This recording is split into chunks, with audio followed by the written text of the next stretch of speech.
Ampola care stă la mine și face niște artichie. Și mi-a zis, bă băiatule, nu-ți lua de asta la curent că nu face față. Nu mai are cu benzină, pe benzină. N-are putere. Ia-ți pe aia pe benzină, chiar și ea mai mică, dar ia-ți pe benzină. Cu fir? De aia de fir pe ele. Și măsuri se cheamă despoliatori. Deci spoliatori. De ce ce, mă? De ce ce ăla? De motospațul. De spoliatori, de tăiat iarbă. Era 130 de euro în ofertă.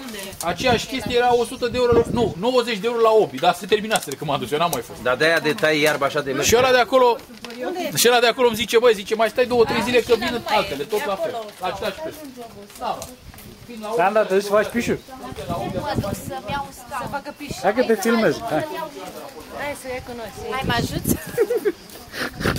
Hai că vină. Te filmez că vai al baniu, afară la pipi. La piscina. Alora, vai cu noi. Nu să stai, las că vă...